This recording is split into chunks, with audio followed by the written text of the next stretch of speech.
So I want to go to primary aspect and what you seated here, what you can start doing on your own and why you should go into the business of agriculture. One of the challenges we have in Africa, also in Nigeria, is we always believe we're entitled to something. That the government needs to provide this, government needs to provide that. I always say this, that my own money is not with the government. My money is in my bank account. And my account officer is responsible. So if 1 naira is missing, I will call my account officer, what is happening? So our own money is for the government, that is our money. But I'm more concerned about my money than our money. So when we talk about the incentive, government give this, government give that, 80% or 90% of the people here, when they were asking questions, want the government to provide this, the government to provide that. Okay, so but I want us to know that we can start up something even without the government. Al-Mazrui is an Islamic writer, but he has taught the whole of Africa. He said something that the biggest problem we face in Africa is because we are so blessed in Africa. We are so blessed with good climate and weather condition. We are so blessed with good and fertile soil, and that made us not to think, because they said necessity is the mother of invention.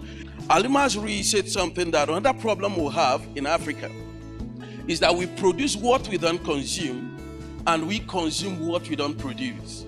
And that is the biggest problem we have. We are so much attached with foreign products. If you say this one is made in Nigeria, somebody will tell, I beg you, we want the foreign one. And that is why our Naira is going down. And thank God for this administration.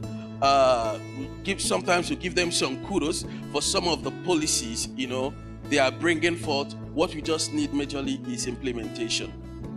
So the challenge we are facing is not just the government, our own mindset. When the question was asked, are youth interested in agriculture?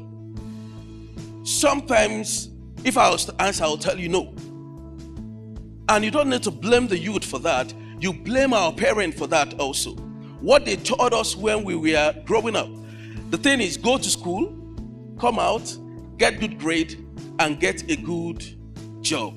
That's what they told us then. They didn't lie to us, but because during their own time, it's industrial age.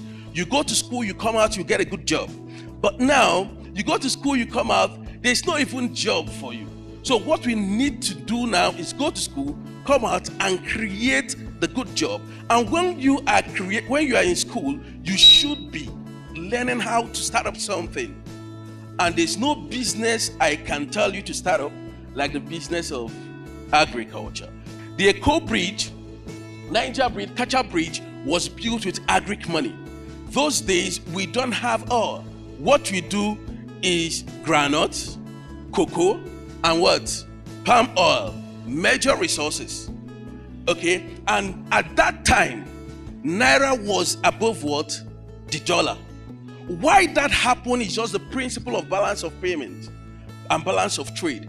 When you export more than you import, what happens to your currency is that it will be growing. But when you import more than you export, your currency will be going down. The highest and the sole thing we depend on in Nigeria to export is what? Crude oil. It can help. Imagine if we're even exporting petroleum products like AGO, PMS, engine oil, and all this. At least that would have helped build the economy. But when we export our crude oil at $80 per barrel, we import them back here. We pay more money for what's that? Subsidy. And for youth here and students here, I will want you to know the thing is in your hand. If you are above 18 years here, you should answer to yourself. I added this to the slide that dig a well before you are thirsty and plant a seed before you are hungry. Many youth here want to do a business that they will get money sharp.